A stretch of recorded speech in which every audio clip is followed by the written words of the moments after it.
Hello, so Jonathan Johnson here today working with Cisco Packet Tracer. Today we're going to be adding a switch to a VTP domain. Our objective is to configure the VTP domain mode and password, clear the VTP revision number, and add a switch to an existing VTP domain. We're going to use the show commands to verify VTP configuration. The background is a company has expanded its office space on the first floor. The expansion requires a new switch to be added to accommodate the additional workstations.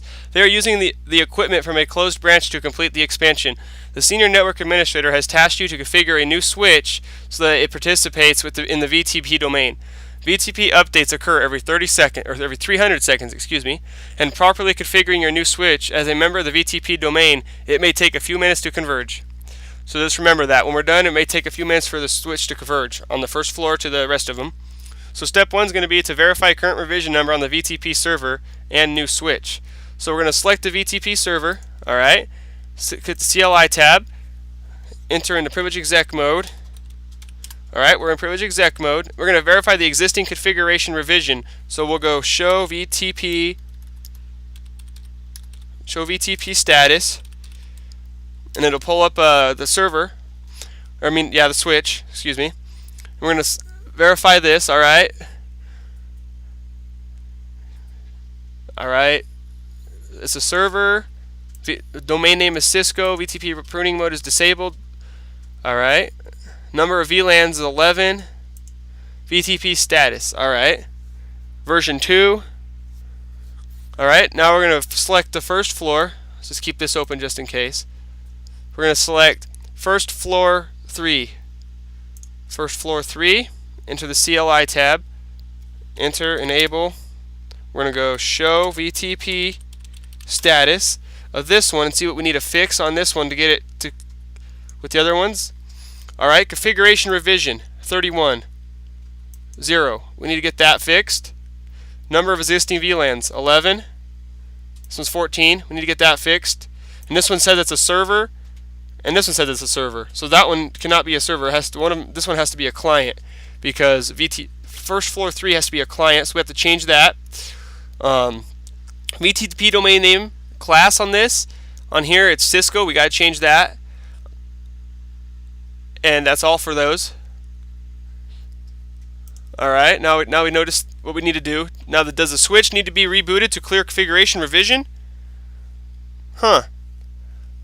I believe it does. So we're going to go to step 2. We're going to connect the new switch to the network. Connect fast Ethernet. Well, we got to click down here and click connections. We're going to connect fast Ethernet 0/24. So copper straight through. Oh wait, whoops. Copper crossover. My bad. And we're going to go fast Ethernet 0/24 on the first floor 3. So we click this fast Ethernet 0/24.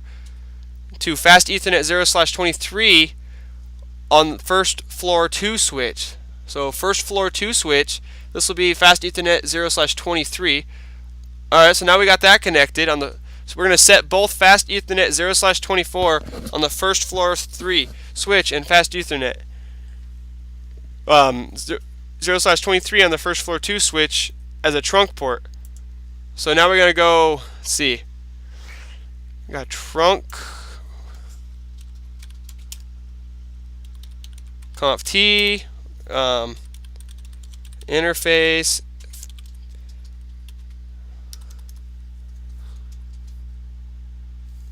one second here. Alright, so we're going to trunk set both fast Ethernet 0/24 on the first floor 3 switch and fast Ethernet 0/23 on the first floor 2 switch as a trunk port. So we're going to go interface fast Ethernet. It's fast. One second here. So on first floor 3, we got to set the domain name. Remember, it has to be Cisco. So we got to go to we're going to go domain name Cisco. Oh, whoops. VTP domain.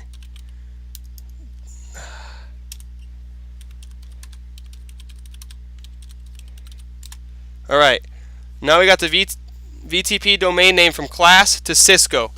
Okay, now we're going to go interface fast Ethernet 0/24. Oh wait, yeah, we're on the first floor 3. Enter. Then we're going to go, and we're going to trunk that. We'll go switch port mode trunk. Enter. Now that is chained up and it's trunked. So we're going to do, we got to do the same thing on interface 0/23. So go into here on see, first floor, floor 3, Ethernet, first floor 2. Alright, yeah, we're going to go in here, go enable, conf t, interface, fast Ethernet 0/23, switch port mode trunk. Alright. Now both those are trunked together. Now we got that. Step 3 is going to be to configure the VTP domain, mode, and password. So, well, we already did the domain name, so we got to do the VTP mode. So we got to go here. We're going to go VTP mode. We want it to be a client. Alright, so now that's a client. We want the password to be, let's see, let's go double check what the password was.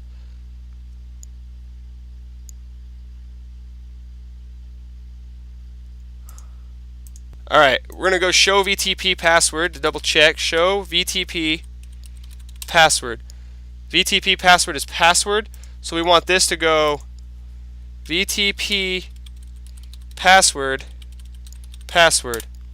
Alright, the password is enabled now. Now we're at 100% completed. Because we went in order for me to put the trunk mode, we had to set the domain first so the domains match. So we just didn't keep giving that error message saying domains don't match, domains don't match. So I went ahead and did the domain name first, or I mean the domain to Cisco. And then we did the client, which is what the mode it's in. It's not a server, it's a client, which is it's the brother of the server, and then the password is password. Now we're going to verify the VTP operation. We're going to select the VTP server. Alright. We're going to enter into privilege exec mode, which we're already in. We'll go show VLAN. Alright. Show VLAN. And we'll select the let's see here. Get these all up. Alright, there we go. Now we're going to select the first floor 3 switch. Alright. We got that opened up now. And we're going to go enter into privilege exec mode in here. So we got to go exit. Alright, now we're in privilege exec mode. We'll go show VLAN. Oh, whoops. Show VLAN. There we go. Alright. And it's all set. They're both the same, how they need to be. Yep. Those look good. So the VLANs are set on the new switch. Now remember, it took a little bit for it to upload for the Converge too.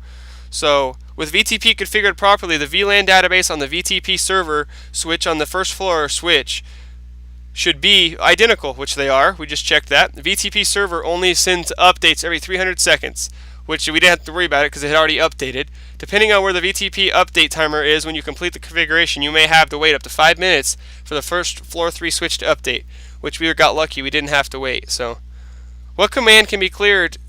What command can clear the configuration revision? We didn't clear it. It didn't need to be cleared. So, why did the uplink to the new switch have to be set as a trunk? That way all the stuff, because floor 3 is the first floor, and you have to trunk it into floor 2. That way it trunks into floor 1, into the VTP server. These are all, because see, all these are trunking into VTP server. And right here, let's see, we gotta click on it. Is a FA0/24. And right here, FA0/24. So it trunks into floor 2 switch and up to the VTP server. Because all these switches are going into the main VTP server switch and to the router. That's why we had to trunk it. So completion is 100%. Check results. Congratulations on completing this activity. I hope you guys learned a little bit something about adding a switch to a VTP domain. Completion is 100%. Yeah. Hope to see you guys in my future videos with Cisco Packet Tracer. Thank you, and have a nice night. Bye.